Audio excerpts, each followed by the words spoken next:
السلام عليكم ورحمة الله وبركاته. نجامة سكرينكو.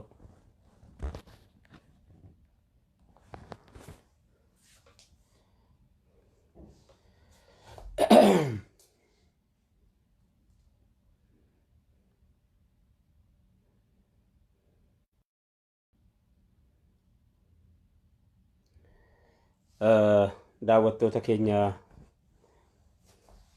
kabajamoo mata keenya addunyaarra jirtan hundi keessan akkam jirtu nagumaa isiniin jecha gaa bakkuma jirrurraa daqiiquma 2-3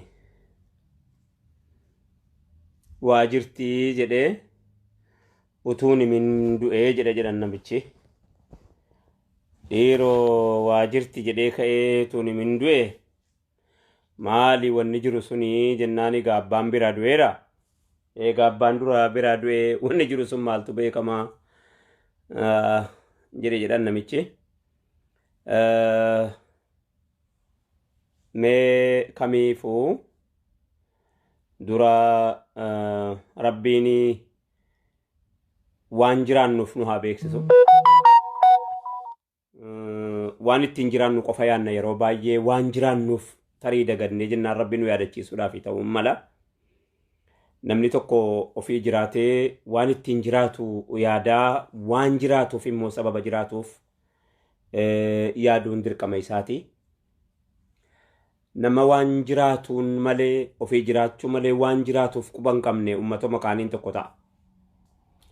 Isaan waan ittiin jiraatanuu fi ofii jiraachuu malee waan biraa baay'ee hamma kana namni gaama wal beeynutti baay'ee amma kan waan jiraatanuuf sababni waan jiraatanuuf sana hedduu hin jiru laakiin nuti waan jiraannuuf qabna egeree keenya jaarrachuudhaaf jiraanna duniyaa kanarraa amrii rabbiin keenya nu biraa qabu harka rabbiin galchuudhaa deemnu kana sammuu rabbii galchuudhaa deemnu kana sammuun nuuf hin kennamne nutti kenname waan ta'eef caafiyaan fayyaan nuuf hin kenname nutti kenname maaliif jennaan utuu silaa nuu kenname rabbii waan namaa kenne namarraan fudhatu eega boru fudhate immoo waan galchuudhaa deemnu harkaa qabna egaa kanaaf waan jiraannuuf sana silaa jireenyi waqtan mahduudaa amma jiraatamtu qabdi hamma jiraatamtu kana keessa garuu waan jiraannuuf lafa kaayyannee egeree keenya waan ija jabaanee fuula rabbii keenya inni dhaabbannu tokko walitti himuun dirqama keenya ta'a biiznillaahi ta'aalaa. Egaa waggaa 2 guutuu waan nurratti deemaa jiru hin argitanii.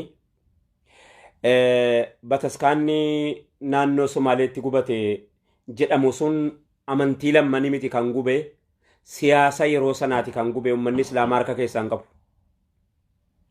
Bataskaanni naannoo Dabuubiitti gubate jedhame sun siyaasa malee ummata siyaasaati malee ummata 100 keessaa 11 naannoo Dabuubiitti jechuudha naannoo ummata kibbaa keessatti bataskaanni naannoo sanatti gubateera jedhamee lallabame sun waan siyaasaadhaan wal qabate malee ummanni islaamaa harka keessaan qabu. Ummata islaamaatti fidanii jarri ofii jiraati yeroo sana keessa miidiyaan harka jiraati. Miidiyaan kan mootummaan baajetatti baasee kaffalu harka jiraati. Hattaallee miidiyaa dhumti warri biyya alaati silaa biyya dimokiraasiiti keessaa jedhamullee waa'een keenya isiin dhibu waa'een keenya jiran dhibu waa'een keenya numa qofitti malee nama biraan qabu. Sana fidanii ofii jiraati yeroo akkanaa bataskaana guddatee yeroo jedhamu hattaa sadarkaa ministeeraatti illee yeroo darbe mooxaatti gaafa masjiidni gubatu wanni jedhame beeta imnatoochi jedhame. Beeta imnatoochi jechuun manneen amantaa hundaa walitti qabataa beekaa. Beeta imnatoochi wanni jedhame suni manneen amantaa hundaa bakka kan gubatu masjiida kan himamu immoo masjiid jechuu mannaa jedhaniiti beeta imnatoochi jedhanii peejii jiraarratti maxxansa warumti bebbeekamaan aantuu jenneetuma nuti irsoo jennee akkasitti waan isaan jedhan qofitti achi qeeballu kuni waan isin dhibu beeta imnatoochi manneen amantaa manneewwan amantaa jedhameeti kan inni nuu labsame ajaa'iba garuu kun kan gubatu masjiida manneen amantoowwanii jedhameeti garuu maaliif jennaan akka waan manni jara kaanees gubatee fakkeessuudhaaf jechuudha. dabni kuni nutti baay'ateera lakkisaa gaariin ta'u jechuu kadhaa keenya kadhataa jirra ammallee. Dabni kun gaariin ta'u hamma roorroon jirutti akkitti qabsoon hafu hin jiru. Hammatti dhiibamuun jirutti akkitti qabsoon hafu hin jiru. Roorroodhaa jiruu namni yeroo dheeraa hin obsaa hin sabara. Yeroo dheeraa namni hin baata. Gaafa dadhabe garuu maa kana amannaa jireenyatti mannaa sila sanoo hin jiru. Jiraachuu amannaa jechuun isaan balu. Mala lakkisaa waan kana hin harkisinaa cituudhaaf deemaa jira jechuu kadhataa jirra uummata keenya. Lakkisaa mattumaa nuun tolu galaanni kuni hamaadha. Bidiruun ummata fe'ee baharii jidduu deemaa jiru kuni hunda keenya ofirraa qaba.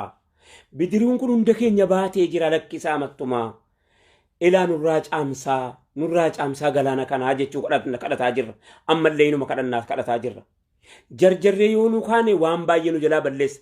Waan silaa jarjarree balleessinurra hamma nuti waan sana itti gaabbinutu caala waan ta'eef seera qabeessuma jedhaa jirra hamma iwana. Waan seera qabeessaa nu godha. Inumaa warri silaa seera qabsiisu, warri silaa heera qabsiisu, warri silaa akkatti horu. Waan isin dhibu poolisiin naannoo Hararii informeeshina guyyaa 5 dura dhaga'ee jechuu dhageenye. Akka jedhi dhagahan immoo namoota achi jira.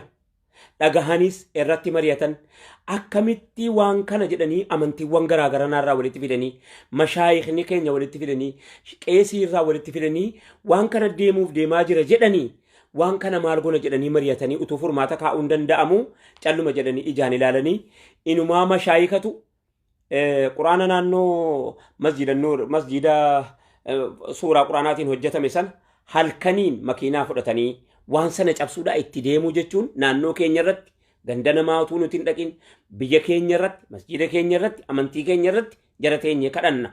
Yaa jara keenya jara mootummaa dhaggeeffadha. Mashaayikatu garagalchii cabaa jirraa miti cabuudhuma keenya mee al tokko obsaa jedhameetu mayyii obsamaa jira jara keenya. Waan naannoo bashaashaatti ka'etu har'a gadi fuudhamee dubbatama waggaa 14 booda waggaa 14 jalqabeera beeka. Naannoo bashaashaatti wanni ta'e rakkoo yeroo sana uumame har'aas fuudhanii miidiyaa jaraatiin isaat jedhi ibidda malee maalis jedhi miidiyaa jaraarratti waan waggaa 14 achiyaas fuudhanii haasa'u. Maaliif jennaan har'a nutti hojjechuudhaa deemu jechuudha. Gara fuulduraatti dhimma amantiitiin walitti bu'uu jaraa hin malaa. Jedhameetiyyi akka waan agartee ghaybii beekanuu nutti odeessu. Amma duras nutti odeessaa ba'anii ammas nutti odeessu. Maaliif jennaan maaltu beeka waan jarri gochuudhaa deemu. Kanaaf lakkisaa jaranaa nuti amantii keenya irra jireenya hin barbaannu. Wanni nuti jiraannuuf amantii keenya nu jalaa hin tuqinaa jennee kadhataa jirra. Ganda keenya si kadhataa jirra. Kanaaf hawaasa keenya namni akka ta'uu dadhabe akka hin taane ta'a. Akka hin taane nun godhinaa jechuu kallattiidhuma jirtanuun isa rafnu miti akka itti rafnu siin qabnu. Qabeenya afran qalloo namni kaleessa afran qalloo waan inni ta'e arge in ajaa'iba. Yuunivarsiitii Rift Vaalii sababa inni jiru jecha duula irratti gaggeeffame kaleessa hundi keessan iyyuu agartanii. Rift Vaalii irratti maaliif xiyyeeffatame? Manneen barnootaa irratti maaliif xiyyeeffatame? Manneen afran qalloo irratti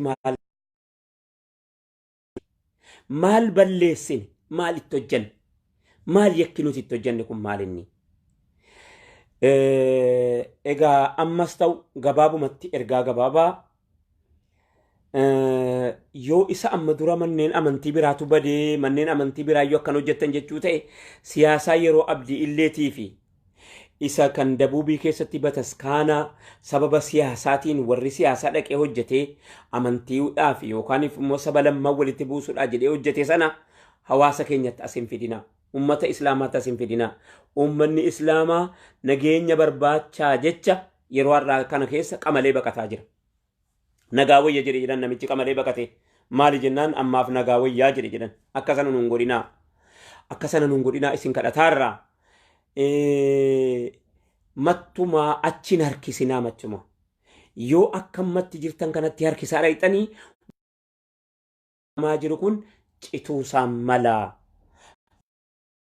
maaluu isin kadhataa jirra arguun dhabne nurraa tasgabbeessaa isiniin jennaa galatoomaa. Assalaamu alaikum warahmatullaahi wabarakaatuh.